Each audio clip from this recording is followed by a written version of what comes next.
చాలామంది ఆశ్చర్యంగా కూడా ఉంటుంది. ఎంపీ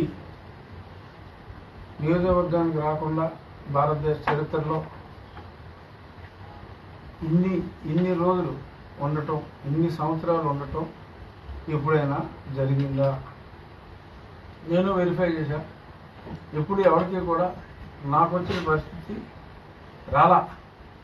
ఇవాళ అఫ్కోర్స్ ఇది అందరికీ తెలిసిన సంగతి అయినా నా నియోజకవర్గం నుంచి నేను కండక్ట్ చేస్తున్న మొట్టమొదటి రచ్చబండ ఇదే కాబట్టి దీని మీద నేను కొంచెం ఫోకస్ చేసి ఎంఫాటిక్గా చెప్పాలనుకున్నా.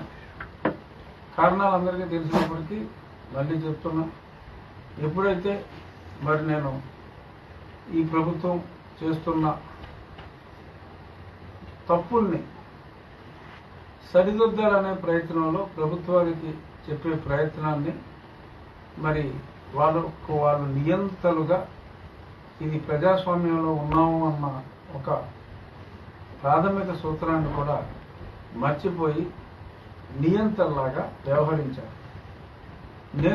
మీ అందరికీ తెలిసిందే, నేను ఫస్ట్ డిఫర్ అయింది 2020 ఫిబ్రవరి మాసంలో వెంకటేశ్వర స్వామికి భక్తులు ఇచ్చిన ఎన్నాళ్ళుగానో భక్తులు ఇచ్చిన భూముల్ని అమ్మేయాలి అని ఆలోచన వస్తే దేవస్థానం వాళ్ళకి. అంతకు మునుపు దేవస్థానం అటువంటి ప్రపోజల్ ఒకసారి ఆలోచిస్తే అబ్జెక్ట్ చేసిన వాళ్ళే అధికారంలోకి వచ్చి అమ్మేయాలి అని చెప్పి ఏదో పప్పు బెల్లాలకు అమ్మేయడానికి ప్లాన్ చేసుకుంటూ ఉంటే భక్తులు ఇచ్చిన భగవంతుడికి ఇచ్చిందని నమ్మటం తప్పు అని చెప్పి నేను చెప్పడం జరిగింది. దానికి వారికి కోపం వచ్చింది. జీవో రద్దు చేశారు తప్పనిసరి పరిస్థితుల్లో, కానీ కోపం వచ్చింది. అలాగే ఇసుక మరి గతంలో తెలుగుదేశం ప్రభుత్వంలో లారీ 12,000 రూపాయలకి పెరిగితే జనం గగ్గోలు పెట్టారు. అటువంటిది 40,000 రూపాయలకు కూడా రికమెండ్ చేసినా కూడా దొరకని పరిస్థితుల్లో ఉన్నప్పుడు కార్మికులు అంటే ఒక్క మ్యాసెంటరీ కార్మికులే కాదు, మ్యాసెంటరీ అవ్వకపోతే కార్పెంటర్కి పని ఉండదు, ఎలక్ట్రీషియన్కి పని ఉండదు.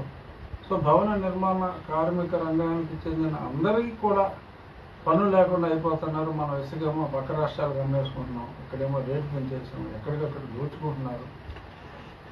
పార్టీ మళ్ళీ తిరిగి రాదు, ఇది మంచిది కాదు, ప్రభుత్వం ఈ విధానం ఆపాలి అని చెప్తే కోపగించుకుని ఇక్కడ ఎమ్మెల్యేలతో నన్ను ఇట్టించి నా దిష్టి బొమ్మలు తగలెట్టి నా మీద తప్పుడు కేసులు పెట్టి అప్పుడే నేనేదో కొన్ని వర్గాల మధ్యన తెచ్చి పెడుతున్నాను, కొన్ని కులాల మధ్యన తెచ్చి పెడుతున్నాను, ఇలా రకరకాలుగా మాట్లాడి కేసులు పెట్టి నాకు ఒక నోటీస్ ఇచ్చారు. నిన్ను ఎందుకు డిస్క్వాలిఫై చేయకూడదు అని నోటీస్ ఇచ్చారు. ఆ రోజు నుంచి మరి నేను నియోజకవర్గానికి వస్తాను అంటే 3-4 పోలీస్ స్టేషన్లో 3-4 సిమిలర్ కంప్లైంట్లు ఇవ్వటం, వస్తే అరెస్ట్ చేస్తారని చెప్పడం. నేను ఢిల్లీలోనే ఉంటూ వచ్చా. ఆ తర్వాత కరోనా సెకండ్ వేవ్లో నాకు కరోనా వచ్చినట్టుగా అనుమానం వచ్చి హైదరాబాద్ వచ్చా. నిజంగానే కరోనా వచ్చింది. ఆ కరోనా తగ్గి సమయంలో నా పుట్టినరోజు వచ్చింది 2021 మే. నా మీద ఒక తప్పుడు కేసు, రాజద్రోహం కేసు పెట్టి నన్ను ఇంట్లో ఉన్నవాడిని అమాంతంగా లేపుకెళ్ళి ఎటువంటి నోటీస్ ఇవ్వకుండా ఆ రోజు రాత్రి దారుణంగా కొట్టి, ఆ కొట్టి సంఘటనని సెల్ ఫోన్లో చూసి ఎంజాయ్ చేశారు. ఆ